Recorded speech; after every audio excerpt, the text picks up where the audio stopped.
শ্রোতা বন্ধুরা, আপনাদের রাত 10টার সেই নির্ভরতার আশ্রয় অশরীরীতে স্বাগতম। রাত 10টা মানেই অশরীরীর রাত, সেই নির্জন মুহূর্ত যখন প্রতিদিনের চেনা পৃথিবীর পর্দা একটু সরিয়ে অন্য কিছু আমাদের দিকে তাকায়। আজ আমরা এপিসোড 6-এ প্রবেশ করছি, সঙ্গে নিয়ে 4টি অত্যাধুনিক রক্তহীন করা অভিজ্ঞতা, যা পাঠিয়েছেন আপনাদের মতোই 4 জন মানুষ। এই ঘটনাগুলো শুধু শব্দ নয়, এগুলো কিছু মানুষের জীবনে আসলেই ঘটে যাওয়া বিভীষিকার জীবন্ত দলিল। প্রতিটি শব্দে অনুভব করুন সেই শীতল স্পর্শ। আজকের সর্বশেষ ঘটনাটি হবে একেবারে আলাদা, স্পেশাল। ঠান্ডার মধ্যেও যখন আমি ঘটনাটি পড়ছিলাম, পুরো শরীরে কাঁটা দিয়ে উঠছিল। এই ঠান্ডার মাঝেও ঘেমে গিয়েছিলাম। ঘটনা শুরু করার আগে একটা ছোট্ট অনুরোধ, যারা এখনও অশরীরী পরিবারে যুক্ত হননি তারা দয়া করে সাবস্ক্রাইব বাটন ও পাশের বেল আইকন টিপে অল নোটিফিকেশন অন করে নিন, কারণ আজকের ঘটনাগুলো এতটাই ভয়ঙ্কর যে শুনে আপনি হয়তো আর ফিরে আসার সাহস পাবেন না। আর যারা আগে থেকেই সাবস্ক্রাইবার, তারা আজকের ঘটনায় রেটিং দিতে লাইক বাটনে ক্লিক করুন এবং কমেন্টে লিখুন, আমি প্রস্তুত, যদি আপনি আজকের আতঙ্ক সহ্য করার সাহস রাখেন। একটি গুরুত্বপূর্ণ ঘোষণা, তারপর আজকের ভয়। আমাদের সকলের প্রিয় অশরীরী পরিবার, আপনাদের অফুরন্ত ভালোবাসা ও সাপোর্টের জন্য এই মাসে আমরা নিয়মিত প্রতিদিন বা একদিন পর ভিডিও দিচ্ছি। কিন্তু আগামী মাস জানুয়ারি 2026 থেকে আমরা ফিরে যাব আমাদের মূল শিডিউলে। আপনাদের চাহিদা অনুযায়ী সপ্তাহের নির্দিষ্ট 2-3 দিন। কি বারে ঘটনা চান সেটা অবশ্যই আপনারা কমেন্ট বক্সে জানাবেন। আর কথা না বাড়িয়ে শুরু করছি আজকের প্রথম ঘটনা। নওগাঁর ঐতিহাসিক কবরস্থানে পিপাসিত আত্মার ডাক। এই প্রথম অভিজ্ঞতাটি আমাদের ইনবক্সে পৌঁছে দিয়েছেন রিয়াদ আহমেদ। অসংখ্য ধন্যবাদ রিয়াদ, তোমার এই গভীর ও আতঙ্কময় অভিজ্ঞতা আমাদের সাথে ভাগ করে নেওয়ার জন্য। রিয়াদের বয়স তখন 28। নওগাঁ শহরে তার একটি ছোট্ট ব্যবসা আছে। 2023 সালের 29 অক্টোবর, রোববার, দিনটি ছিল ঈদ উল আজহার পরের দিন। রিয়াদের দূর সম্পর্কের ফুপু ইন্তেকাল করেছেন। বাদ আসর তার দাফন সম্পন্ন হয় নওগাঁ শহরের প্রাচীন শাহী কবরস্থানে। এই কবরস্থানের ইতিহাস প্রায় 200 বছরের।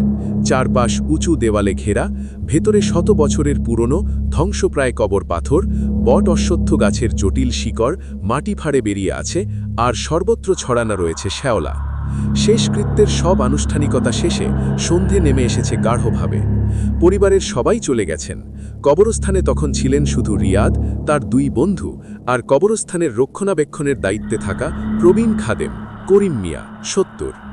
হঠাৎই কবরস্থানের সবচেয়ে পুরনো অংশ, যেখানে ব্রিটিশ আমলের কবরও রয়েছে, সেদিক থেকে একটা স্পষ্ট কিন্তু ভয়ঙ্কর শব্দ ভেসে এলো। উহু উহু। শব্দটা যেন কোনো মানুষের গলা থেকে বের হওয়ার আগেই আটকে যাওয়া আর্তনাদ। 4 জনের রক্তই একসাথে জমাট বাঁধল। করিম মিয়া দ্রুত তসবি টিপতে শুরু করলেন। রিয়াদের বন্ধু সোহেলের হাতে ছিল পাওয়ারফুল টর্চ লাইট। সে কাঁপতে কাঁপতে সেটি জ্বালিয়ে সেই দিকে আলো ফেলতেই দৃশ্যটি তাদের চোখের সামনে ভেসে উঠল। প্রায় 5 হাত দূরের একটি ভাঙা, অর্ধেক মাটির নিচে ডুবে যাওয়া কবর পাথরের গায়ে হেলান দিয়ে একটি অবয়ব বসে আছে। সাদা কিছু দিয়ে মোড়া, ঠিক যেন পুরনো কাফনের কাপড়। তার মাথা 2 হাতের মধ্যে ঘেরা, কাঁধ থরথর করে কাঁপছিল। আলো পড়তেই সেই অবয়বের কাঁপুনি বেড়ে গেল। কিন্তু তখনই সবচেয়ে ভয়ঙ্কর ঘটনাটি ঘটল। একটি শুষ্ক, কর্কশ, যেন শুকনো পাতা ঘষে শব্দ করছে এমন একটা কণ্ঠস্বর সরাসরি তাদের মস্তিষ্কের ভেতরে যেন কথা বলল। কানে শোনা নয়, মনে গেঁথে দেওয়া শব্দ। পানি, গলায় গলায় আটকে, পানি দাও। রিয়াদের ভাষায়, ওটা কোনো আওয়াজ ছিল না স্যার, ওটা ছিল একটা অনুভূতি। সরাসরি মগজে ইঞ্জেকশন দেওয়া হলো যে ওই আত্মার গলায় কিছু আটকে আছে, আর সে তৃষ্ণার্ত। করিম মিয়া আতঙ্কে পাথরের মতো দাঁড়িয়েছিলেন। রিয়াদের অন্য বন্ধু ফারহান, কিছুটা সন্ত্রাসবাদী ধরনের, সে সেদিন ধর্মীয় কিছু বাক্য উচ্চারণ করল, কিন্তু তাতেই যেন অবস্থা খারাপের দিকে মোড় নিল। সেই সাদা অবয়বটি ধীরে ধীরে মাথা তুলল। মুখচ্ছবি দেখা যাচ্ছিল না, শুধু গভীর অন্ধকার। কিন্তু ঠিক সেই মুহূর্তে তার গলার অংশে টর্চ লাইটের আলোয় স্পষ্ট দেখা গেল একটি অসম্ভব, অপ্রাকৃতিক বাহ্য গলগন্ধের মতো ফোলা অংশ, যেন ভেতরে কিছু একটা বিদ্যমান। সে তার হাতটা, যা দেখতে অত্যন্ত পাতলা ও অস্বাভাবিক লম্বা বলে মনে হচ্ছিল, সামনে বাড়িয়ে দিল, যেন খালি হাতের তালু পাচ্ছে। করিম মিয়া হঠাৎ চিৎকার করে বললেন, এই, ওই নবাব সাহেবের ছেলে, শুনেছি মাছের কাঁটা গলায় আটকে মরেছিল। করিম মিয়া দৌড়ে গেলেন কবরস্থানের কোনায় থাকা নলকূপের দিকে। একটি মগে জল নিয়ে এলেন। কাঁপতে কাঁপতে সেই ভাঙা কবরস্থানের প্রায় 3 হাত দূরেই মগটি রেখে দিলেন আর বললেন, নবাব সাব, মাফ চাই, এই নিন আপনার পানি। তারা সকলে সরে দাঁড়ালেন, টর্চের আলো না সরিয়ে সেদিকেই তাকিয়েছিলেন। পরের দৃশ্যটি রিয়াদ কখনো ভুলবেন না। মগটি নড়ল, তারপর সেটি ধীরে ধীরে উড়ে উঠল মাটির প্রায় 1 হাত উপরে, বাতাসে ভেসে থাকল আর হেলে পড়ল। পানি পড়তে শুরু করল মাটিতে, কিন্তু পানি পড়ার ধরনটা স্বাভাবিক ছিল না। মনে হচ্ছিল যেন একজন অদৃশ্য মানুষ সত্যি মগটি ধরে ঢকঢক করে পানি পান করছে আর কিছুটা গড়িয়ে পড়ছে। ঠিক তখনই সেই গলার ফোলা অংশটা, যেটা আলোয় দেখা যাচ্ছিল, সেটি একবার স্পষ্টভাবে নড়ে উঠল এবং পরে ধীরে ধীরে মিলিয়ে গেল। সাথে সাথে সাদা অবয়বটিও বায়ুবিলীন হয়ে গেল। মগটি খালি অবস্থায় পড়ে হইল মাটিতে। পরদিন স্থানীয় ইতিহাসের এক জ্ঞানী ব্যক্তি থেকে তারা জানতে পারলেন 1920 সালের দিকে নবাব বাড়ির এক যুবক মাছ খেতে গিয়ে গলায় কাঁটা আটকে মারা যায়।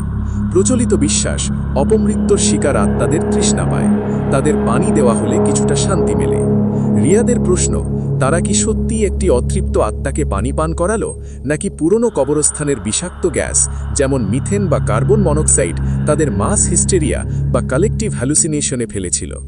তবে একটি বিষয় নিশ্চিত, সেদিনের পর রিয়াদ আর কখনো সন্ধ্যার পর ওই কবরস্থানে যাননি। এই ছিল আজকের প্রথম ঘটনা। ঘটনাটি কেমন লাগলো অবশ্যই কমেন্ট বক্সে জানাবেন। আপনারা কি ধরনের ঘটনা শুনতে চান সেটাও কমেন্ট বক্সে জানাবেন। চলুন এবার যাওয়া যাক আজকের দ্বিতীয় ঘটনায়। রাত 10টা মানেই অশরীরীর রাত। দ্বিতীয় ঘটনা, বরিশাল ঢাকা রুটের লঞ্চে ফিরে আসা যাত্রী।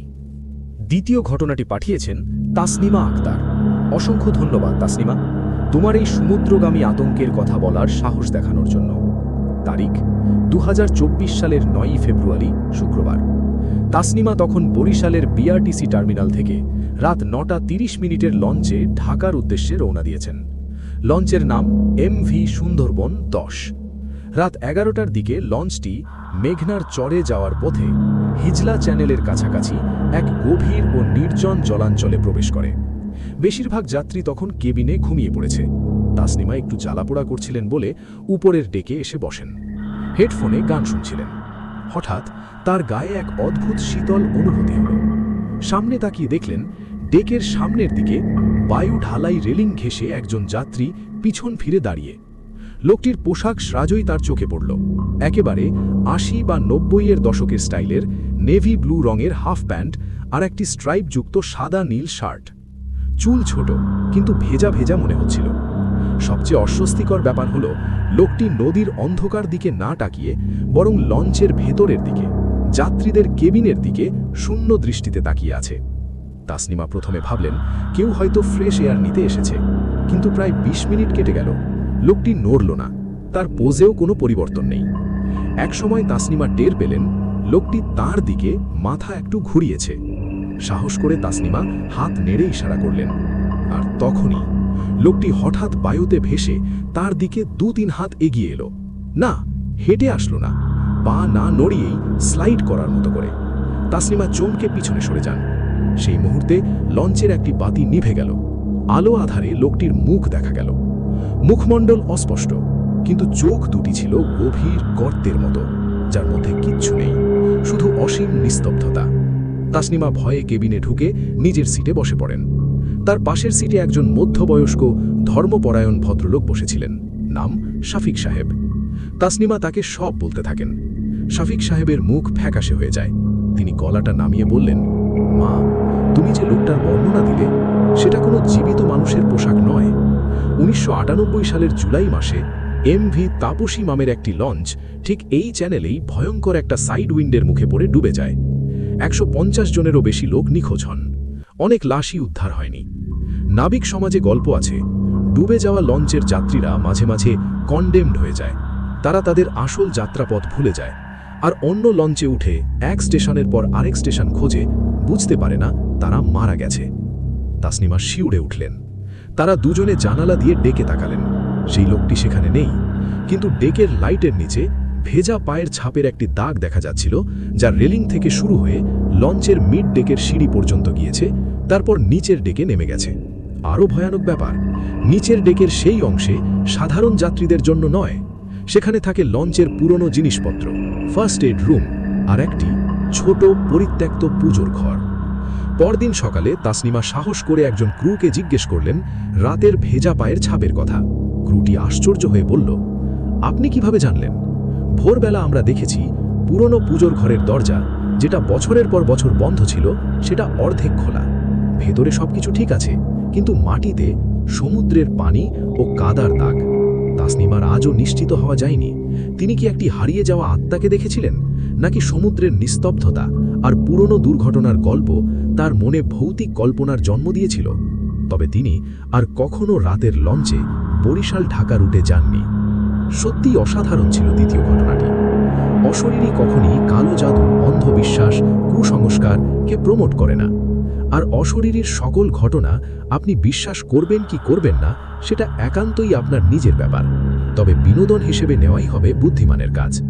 এখন আমরা চলে যাচ্ছি আজকের তৃতীয় ঘটনায়। এই গভীর ও বিস্তৃত অভিজ্ঞতাটি আমাদের পাঠিয়েছেন সজীব রহমান। অসংখ্য ধন্যবাদ সজীব ভাই, এই দীর্ঘ ও মর্মস্পর্শী ভৌতিক অভিযানের প্রতিটি বিবরণ আমাদের সাথে শেয়ার করার জন্য। সজীব ঢাকার একটি নামকরা প্রাইভেট হাসপাতালের সিনিয়র অ্যাম্বুলেন্স ড্রাইভার। 2023 সালের 21 ডিসেম্বর শীতের এক ভয়ঙ্কর রাতের কথা। রাত তখন 1:20। হাসপাতালের এমার্জেন্সি থেকে সরাসরি ডিউটি পড়ল সজীবের ওপর। একজন 82 বছর বয়সী নারী ফিরোজা বেগম, যিনি হাসপাতালেই নিউমোনিয়ায় মারা গেছেন, তাকে তার জন্মস্থান নরসিংদীর একটি প্রত্যন্ত গ্রামে নিয়ে যেতে হবে শেষ শ্রদ্ধা নিবেদনের জন্য। সঙ্গে ছিলেন হাসপাতালের নতুন রিক্রুট, মর্গের সহকারী রাসেল, 22 বছর। রাসেল এই প্রথম লাশ বহন করতে যাচ্ছিল। অ্যাম্বুলেন্সটি ছিল একটি সাদা টয়োটা হায়েস, যার পেছনের কামরাটি পুরোপুরি স্টেইনলেস স্টিল ও প্লাস্টিক দ্বারা আবদ্ধ। একটি চলন্ত ছোট্ট মর্গ কক্ষ। লাশটি একটি নীল রঙের বডি ব্যাগে সিল করা ছিল। হাসপাতাল থেকে বের হওয়ার আগে ওয়ার্ডের একজন বৃদ্ধা নার্স সজীবের হাতে একটি ছোট্ট প্যাকেট দিয়েছিলেন। প্যাকেটের ভেতর ছিল ফিরোজা বেগমের কিছু ব্যক্তিগত জিনিস, একটি রোজারি, কিছু পুরনো ছবি আর একটি হাতে বোনা নীল শালের একাংশ। নার্স বলেছিলেন দাদি শেষ বয়সে একটু বিভ্রান্ত থাকতেন। মারা যাওয়ার আগে বারবার বলছিলেন, আমার শালটা কোথায়, আমার ঠান্ডা লাগছে। শালটা পুরোটা দেওয়া হয়নি, এই টুকরোটা ওনার সাথে রেখে দেন। প্রথম থাম গাজীপুর বাইপাস। রাত 2টোর দিকে নির্জন বাইপাসে প্রথম অস্বাভাবিকতা ঘটল। অ্যাম্বুলেন্সের পেছনের দরজার লক থেকে ধাতব ক্লিক ক্লিক শব্দ ভেসে এলো, যেন কেউ ভেতর থেকে দরজা খুলতে চেষ্টা করছে। রাসেল ভয়ে সজীবের দিকে তাকালো। সজীব বললেন, লকগুলো পুরনো, গাড়ির কম্পনে শব্দ হয়। কিন্তু শব্দটা থামল না, বরং এর সঙ্গে যোগ হলো একটি মৃদু টোকাটুকির ধারাবাহিক শব্দ, টোক টোক টোক, যেন কেউ আঙুলের গাঁট দিয়ে বডি ব্যাগের প্লাস্টিকের ওপর আলতো করে আঘাত করছে। শব্দের একটি ছন্দ ছিল, যেন মোর্স কোড। সজীব, যিনি পূর্বে সেনাবাহিনীতে ছিলেন, তিনি অসচেতনভাবেই শব্দগুলো মেলাতে লাগলেন, কিন্তু তা সম্ভব হচ্ছিল না। দ্বিতীয় থাম কাপাসিয়ার কাঁচা রাস্তা। গ্রাম্য রাস্তায় প্রবেশ করতেই অ্যাম্বুলেন্সের ভেতরের তাপমাত্রা হঠাৎ করেই বিপজ্জনকভাবে নিচে নেমে যেতে লাগল। ড্যাশবোর্ডের ডিজিটাল থার্মোমিটার 24 ডিগ্রি থেকে 15, তারপর 8, শেষে 5 ডিগ্রি সেলসিয়াসে আটকে গেল। কিন্তু হিটার তখনও ফুল ব্লাস্টে চলছিল। তাদের নিঃশ্বাস ঘন সাদা বাষ্পে পরিণত হচ্ছিল। এবং তখনই অ্যাম্বুলেন্সের ইন্টারকম সিস্টেম, যেটি বন্ধ ছিল এবং যার মাইক্রোফোন শুধু ড্রাইভারের সিটেই থাকে, সেখান থেকে একটি নারী কণ্ঠ ভেসে এলো। কণ্ঠটি খুব কাছে, কর্কশ, শুকনো, কিন্তু শব্দগুলো স্পষ্ট। বাচ্চা, আমার বাচ্চারা কোথায়? ওরা আমায় ফেলে দিল, এখানে অন্ধকার, খুব ঠান্ডা। রাসেল আতঙ্কে চিৎকার করে উঠল। সজীব গাড়ি থামালেন না, কিন্তু গতি কমিয়ে স্পিকার চেপে ধরে বললেন, কে আপনি? ফিরোজা বেগম? আপনি কি? কোনো উত্তর এলো না সরাসরি, কিন্তু তার মাথার ভেতরে যেন একটি চিন্তা ভেসে উঠল, যা তার নিজের ছিল না। নাম, আমার নাম ফিরো। আমার নাতিরা আসবে না? আমাকে একা পাঠালো। সজীব ভাবলেন তিনি হয়তো মানসিক চাপে রয়েছে। তিনি উচ্চস্বরে কালাম শরীফ পড়তে শুরু করলেন। তৃতীয় ও ভয়ঙ্কর থাম নরসিংদীর আমবাগান। রাত 3:15। তারা একটি ঘন আমবাগানের পাশের কাঁচা রাস্তায়। হঠাৎ অ্যাম্বুলেন্সের পেছনের কামরা থেকে জোরালো আঘাতের শব্দ শুরু হলো, ব্যাং ব্যাং ব্যাং, যেন কেউ স্টেইনলেস স্টিলের দরজায় মুষ্টি আঘাত করছে। সাথে ছিল একটি খুকরানোর শব্দ, যেন ধাতব নখ দিয়ে স্টিল স্ক্র্যাচ করা হচ্ছে। সজীব গাড়ি থামিয়ে রাসেলকে সঙ্গে নিয়ে পেছনের দিকে গেলেন। তিনি রিয়ার ভিউ ক্যামেরার মনিটরে দেখলেন, ক্যামেরায় স্পষ্ট দেখা যাচ্ছে বডি ব্যাগটি নড়ছে না, কিন্তু দরজার ভেতরের দিকে স্টেইনলেস স্টিলের প্যানেলে আঙুলের নখের দাগ তৈরি হচ্ছে। একের পর এক, যেন একজন অদৃশ্য কেউ দরজা আঁচড়ে চলেছে। সজীব সাহস করে দরজা খুললেন। ভেতরে ঠান্ডা বরফ গলা পানির মতো। সবকিছু ঠিক আছে, বডি ব্যাগ অক্ষত, কিন্তু তারপর তার নজর পড়ল স্টেইনলেস স্টিলের দরজার প্যানেলে। সেখানে কুয়াশা জমে তৈরি হওয়া পাতলা বরফের আস্তরণের ওপর আঙুলে লেখা, বাংলা হরফে লেখা, শাল শব্দটি বারবার লেখা, শাল শাল শাল। রাসেল কাঁদতে শুরু করলো। সজীব তখন সেই নার্সের দেওয়া প্যাকেট থেকে শালের টুকরোটি বের করে বডি ব্যাগের পাশে একটি শেলফে রেখে দিলেন। তিনি বললেন, ফিরোজামা, আপনার শাল এখানে, আমরা এক্ষুনি আপনাকে বাড়ি পৌঁছে দেব। আপনি শান্ত হন। চূড়ান্ত থাম। গ্রামের বাড়ি। ভোর 5টা তারা গন্তব্যে পৌঁছলেন। ফিরোজা বেগমের 2 ছেলে ও আত্মীয়রা অপেক্ষা করছিলেন। লাশ হস্তান্তর করা হলো। ছেলেরা কাঁদছিলেন। সজীব নার্সের দেওয়া শালের টুকরোটা ফিরোজা বেগমের বড় ছেলের হাতে দিতে গেলেন। লোকটি তা দেখে হতভম্ব হয়ে গেল। বলল, এটা কিভাবে আপনার কাছে? এই শালটা তো আমরা কয়েক বছর আগে হারিয়ে ফেলেছিলাম। মা এই শাল না পেয়ে কাঁদতেন। শেষ বয়সে শুধু এটাই চিনতেন। সজীব তখন পুরো ঘটনা বললেন। সেদিন বিকেলে যখন সজীব ও রাসেল খালি অ্যাম্বুলেন্স নিয়ে ঢাকা ফিরছিলেন, পেছনের কামরা থেকে আর কোনো শব্দ আসেনি। তাপমাত্রাও স্বাভাবিক ছিল। কিন্তু যখন তারা হাসপাতালে গিয়ে অ্যাম্বুলেন্সটি পরিষ্কার করতে গেলেন, তখন দেখা গেল স্টেইনলেস স্টিলের দরজার ওপরকার সেই আঙুলের লেখাগুলো অদৃশ্য হয়ে যায়নি, বরং সেগুলো যেন কিছু রাসায়নিক বিক্রিয়া ঘটিয়ে স্টিলের ওপর স্থায়ী দাগ হয়ে রয়ে গেছে। আজও সেগুলো মুছতে পারেনি হাসপাতাল। সজীবের বিশ্বাস, ফিরোজা বেগমের আত্মা বিভ্রান্ত ছিল না। সে তার একমাত্র সান্ত্বনা, তার পরিচয়ের শেষ স্মৃতি সেই শালের টুকরোটির খোঁজ করছিল। নয়তো হয়তো মৃত্যুর পরেও আমাদের স্মৃতি ও আবেগের বন্ধন এতটাই শক্তিশালী যে তা পদার্থকে অতিক্রম করতে পারে। চমৎকার ছিল আজকের তৃতীয় ঘটনা। এখানে গল্প নয়, ঘটনা শোনানো হয়, সত্যি ভৌতিক ঘটনা। আপনিও পাঠাতে পারেন আপনার সাথে অথবা আপনার আশেপাশে ঘটে যাওয়া সত্যি ভৌতিক ঘটনা। শুরু করছি আজকের চতুর্থ ও সর্বশেষ ঘটনা। চতুর্থ ঘটনা, মহাসড়ক E301, যে পথচারী গন্তব্য চিনত না। এই অত্যন্ত দীর্ঘ ও বিস্তারিত অভিজ্ঞতাটি পাঠিয়েছেন মনিরুজ্জামান মনির। অসংখ্য ধন্যবাদ মনির ভাই, তোমার এই বহুস্তর বিশিষ্ট দুঃস্বপ্নের মতো সত্য ঘটনাটি এত বিশদে বর্ণনা করার জন্য। মনির একজন প্রাইভেট ফ্রেট ট্রাক চালক, যিনি ঢাকা, বগুড়া, পঞ্চগড় রুটে কাজ করেন। তার ট্রাকটি একটি লাল রঙের ইসুজু, যাতে 4টি অত্যাধুনিক ড্যাশ ক্যাম লাগানো, একটি সামনের রাস্তার, একটি পেছনের, একটি কেবিনের ভেতর ড্রাইভারের দিকে, আরেকটি কেবিনের ভেতর প্যাসেঞ্জার সিটের দিকে। সবগুলোর অডিও রেকর্ডিং হয়। তারিখ 2024 সালের 20 জানুয়ারি, ভোর 3:30। মনির বগুড়ার একটি গোডাউন থেকে খালি ট্রাক নিয়ে ঢাকার উদ্দেশ্যে রওনা দিয়েছেন। তার সঙ্গে কেবিনে তার দীর্ঘদিনের সঙ্গী একটি পুরনো রেডিও সেট, যা শুধু একটি স্টেশনেই কাজ করে, FM 88.0, একটি স্থানীয় বগুড়ার স্টেশন, যা গান ছাড়া কিছু প্রচার করে না। প্রথম সাক্ষাৎ, কালীদহ স্ট্রেচ। টাঙ্গাইলের ভুইয়াপুর পেরিয়ে তিনি ঢাকা বগুড়া মহাসড়কের সবচেয়ে ভৌতিক অংশ বলে পরিচিত কালীদহ স্ট্রেচে পৌঁছালেন। এখানে রাস্তার দুপাশে ঘন ইউক্যালিপটাসের বাগান। তাদের ডালপালা রাস্তার ওপর ঝুলে তৈরি করেছে একটি আধার টানেল। তার হেডলাইটের আলোয় প্রায় 300 গজ সামনে তিনি রাস্তার একদম ডান ধারে একটি সাদা রঙের স্থির অবয়ব দেখতে পেলেন। কাছে গিয়ে দেখেন একজন তরুণী। তার পরনে লাল পাড়ের সাদা শাড়ি, স্পষ্ট লাল পাড়, চুলগুলো কাঁধ পর্যন্ত, কিছুটা এলোমেলো। তার মুখমণ্ডল হেডলাইটের আলোয় স্পষ্ট দেখা যাচ্ছিল না, কিন্তু সে ট্রাকের দিকে মুখ করে দাঁড়িয়ে 2 হাত উঁচু করে থামানোর জন্য অত্যন্ত জরুরি একটি ইশারা করছিল। মনির প্রথমে থামলেন না, নিরাপত্তার খাতিরে, কিন্তু প্রায় 5 কিলোমিটার যাওয়ার পর তার বিবেক তাকে কুড়ে কুড়ে খেতে লাগল। এত নির্জন স্থানে ভোররাতে একটি মেয়ে। তিনি ফিরে যাওয়ার সিদ্ধান্ত নিলেন। প্রায় সেই জায়গায় ফিরে গিয়ে তার রক্ত হিম হয়ে গেল। মেয়েটি এখনও সেখানে দাঁড়িয়ে, ঠিক একই ভঙ্গিতে, একই জায়গায়, যেন সে কখনো নড়েইনি। মনির ট্রাক থামিয়ে জানালা খুলে ডাকলেন, ওই, কি হয়েছে? এখানে একা কেন? মেয়েটি ধীরে ধীরে ট্রাকের দিকে এগিয়ে এলো। তার পায়ের চলায় কোনো জরুরি ভাব নেই, বরং এক ধরনের ভারী বেদনাদায়ক ধীরতা। সে জানালার কাছে এসে মুখ বাড়ালো। আলোয় এবার তার মুখ দেখা গেল।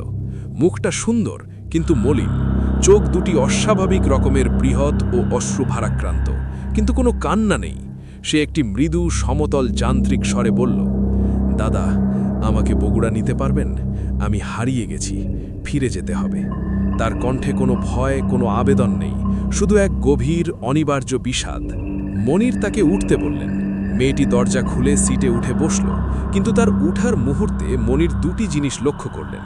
প্রথমত, যখন সে হাত ধরে সিটে উঠল, তার স্পর্শ ছিল অসম্ভব রকম শীতল ও ভেজা, যেন কেউ ঠান্ডা জলে ভেজা কাপড়ে হাত দিয়েছে।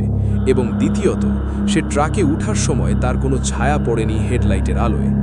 মনির ভেবেছিলেন হয়তো আলোর কোণ তাই। মেয়েটি বসার পর ট্রাকের কেবিনের ভেতর একটি তীব্র আর্দ্র শীতলতা ছড়িয়ে পড়ল, যেন এয়ার কন্ডিশনের সব আউটলেট খুলে দেওয়া হয়েছে। কিন্তু এয়ার কন্ডিশন বন্ধ ছিল।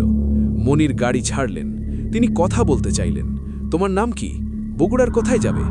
মেয়েটি সরাসরি উত্তর দিল না, সে শুধু সামনের সড়কের দিকে তাকিয়ে রইল। মিনিট খানেক পর বলল, বগুড়া, শিব মন্দিরের পাশে, তারা আমায় ফেলে গেল। তারপর আবার চুপ। মনির লক্ষ্য করলেন তার শাড়ির লাল পাটটা অস্বাভাবিকভাবে উজ্জ্বল, যেন সদ্য রক্তে রঞ্জিত।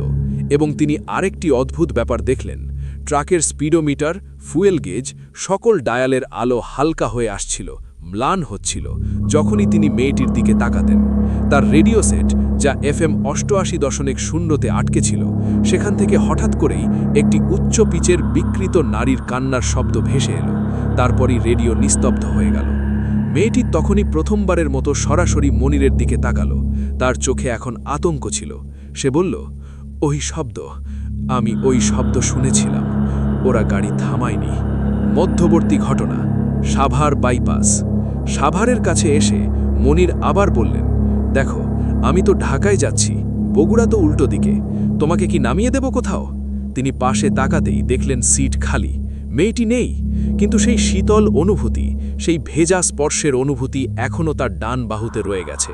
তিনি গাড়ি থামালেন, ভেতরে বাইরে দেখলেন কেউ নেই। মনির তখন চূড়ান্তভাবে আতঙ্কিত হলেন। তিনি তার ড্যাশ ক্যামের ফুটেজ চেক করতে লাগলেন, যা একটি SD কার্ডে রেকর্ড হয়। ফুটেজ রিভিলেশন, বিস্তারিত। 1.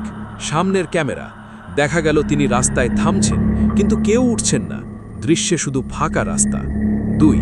ড্রাইভার ক্যামেরা, দেখা গেল তিনি একাই গাড়ি চালাচ্ছেন, কিন্তু তিনি পাশের খালি সিটের দিকে কথা বলছেন, হাত নেড়ে ইশারা করছেন, যেন কারো সাথে কথা বলছেন। তার মুখে আতঙ্ক স্পষ্ট। 3. প্যাসেঞ্জার সিট ক্যামেরা, এই ফুটেজটি সবচেয়ে ভয়ঙ্কর।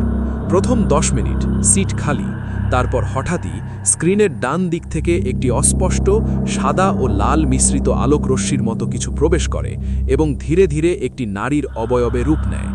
অবয়বটি পুরোপুরি স্পষ্ট নয়, কিন্তু শাড়ির লাল পাটটা স্পষ্ট দৃশ্যমান। ফুটেজের শেষ দিকে সেই অবয়বটি মুহূর্তের জন্য পুরোপুরি স্পষ্ট হয়ে ওঠে। একটি তরুণী, মুখ ভয়ে বিকৃত, সে যেন চিৎকার করছে, কিন্তু কোনো শব্দ নেই।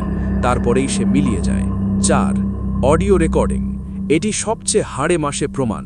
পুরো ফুটেজ জুড়ে মনিরের কণ্ঠস্বরের পাশাপাশি স্পষ্টভাবে শোনা যাচ্ছে একটি দ্বিতীয় কণ্ঠস্বর, একটি তরুণীর করুণ ভীত কণ্ঠ। সে বলছে, দাদা, থামবেন না, আমায় উঠিয়ে নিন প্লিজ, আমার পা ভাঙা, রক্ত, অনেক রক্ত, ওরা পালিয়ে গেল, আমি বাসায় যাব, আমার আম্মু অপেক্ষা করছে। এবং তারপর যখন মনির বলেন বগুড়া তো উল্টো দিকে, তখন সেই মেয়ের কণ্ঠ আতঙ্কিত হয়ে বলে, না না, আমায় নামিয়ে দেবেন না, আমি এখনো বগুড়া পৌঁছাইনি, আমায় নিয়ে যান প্লিজ। এবং সবশেষে একটি করুণ চিৎকার ও ফিসফিসি, মা মা, আমি আসতে পারছি না, মা। মনির এই ফুটেজ ও অডিও শুনে কেঁপে উঠলেন। তিনি স্থানীয় এক ড্রাইভারদের ডাবায়, রেস্টুরেন্টে গিয়ে তার বয়োজ্যেষ্ঠ ড্রাইভার বন্ধু মজিদ ভাইকে সব দেখালেন ও শোনালেন। মজিদ ভাই ফুটেজ দেখে রক্তশূন্য হয়ে গেলেন। তিনি বললেন, মনির, তুই কোনো ভূত প্রেতের গাড়িতে উঠিয়েছিস না, তুই সেই মেয়েটিকেই উঠিয়েছিস। তিনি বললেন, 2018 সালের 15ই আগস্ট এই কালীদহ স্ট্রেচেই একটি দ্রুতগামী প্রাইভেট কার একটি মেয়েকে ধাক্কা মারে ও ফেলে চলে যায়। মেয়েটি সাদা শাড়ি পরা ছিল, লাল পাড়, তার পা ভেঙে যায়, প্রচুর রক্তপাত হয়। সে সাহায্যের জন্য হাত তুলেছিল, কিন্তু কোনো গাড়ি থামেনি। পরের দিন ভোরে এক ড্রাইভার তার মৃতদেহ পায়। মেয়েটি বগুড়ার শিব মন্দির পাড়ার বাসিন্দা ছিল, ঢাকায় চাকরি করতে আসত। তার মা এখনও বেঁচে আছেন, মানসিক ভারসাম্য হারিয়েছেন, প্রতিদিন রাস্তার দিকে তাকিয়ে থাকেন মেয়ে ফিরে আসবে। মজিদ ভাইয়ের কথায় স্থানীয় ড্রাইভারদের বিশ্বাস, যে মেয়েটি তার শেষ মুহূর্তে এতগুলো গাড়ি থেকে সাহায্য প্রত্যাখ্যান এক্সপিরিয়েন্সড করেছিল, তার আত্মা কোনো গাড়িতে চড়তেই পারেনি। সে এখনও রাস্তায় দাঁড়িয়ে আছে, একটি গাড়ি খোঁজে যে তাকে তার আসল গন্তব্য, তার বাড়ি, তার মায়ের কাছে পৌঁছে দেবে। কিন্তু দুঃখজনক হলো, সে তার মৃত্যুটিকে মেনে নিতে পারেনি। তাই সে সব সময় বলে, আমি বগুড়া যাব। তার বাড়ির কথা মনে রাখে, কিন্তু বুঝতে পারে না যে সে মারা গেছে। মনির সেই ফুটেজটি আজও সংরক্ষণ করে রেখেছেন। তিনি কখনোটা মোছেননি। তার বিশ্বাস, তিনি শুধু একটি ভূত দেখেননি, তিনি একজন নির্মমভাবে অবহেলিত নিঃসঙ্গ মানুষের শেষ মুহূর্তের যন্ত্রণা এবং আকাঙ্ক্ষার সাক্ষী হয়েছেন। তার ট্রাক হয়তো প্রথম গাড়ি ছিল যে তাকে থামার প্রস্তাব দিয়েছিল, এবং সে হয়তো সেই সুযোগটা নিয়েছিল, এমনকি মৃত্যুর পরও। মনির আজও কালীদহ স্ট্রেচ দিয়ে যান, কিন্তু ভোর রাতে কখনো একা যান না, আর যখনই তিনি কোনো একা পথচারী দেখেন, তার হাতের ইশারা দেখে তার মনে পড়ে যায় সেই লাল পাড়ের সাদা শাড়ি আর সেই চিরন্তন অসমাপ্ত যাত্রার কাহিনী। শ্রোতা বন্ধুরা, প্রথম ঘটনা কি অপমৃত্যুর শিকার এক অতৃপ্ত আত্মার সত্যিকারের আবির্ভাব, নাকি পুরনো কবরস্থানের বিষাক্ত গ্যাস বা কালেকটিভ হিস্টেরিয়া তাদের বিভ্রান্ত করেছিল? অন্যদিকে লঞ্চের ইঞ্জিনে সমস্যা দেখা দেওয়ার সময় ভেজা পায়ের ছাপ একটি বন্ধ কেবিনের দিকে গিয়েছিল। ঘটনাটি কি সত্যি ডুবে যাওয়া যাত্রীর আত্মার উপস্থিতি, নাকি সমুদ্রের নির্জনতা ও পুরনো গল্প শুনে তৈরি মানসিক ভৌতিক বিভ্রান্তি? সজীবের অ্যাম্বুলেন্সে কি সত্যিই একজন বৃদ্ধার আত্মা ছিল, নাকি তা ছিল চাপ ও অতীত স্মৃতির খেলা? আর মনিরের ট্রাকে ওঠা সেই মেয়েটি কি সত্যিই 2018 সালের এক হত্যাকাণ্ডের শিকার, নাকি এটা মহাসড়কের এক কল্পিত ভূত কাহিনী?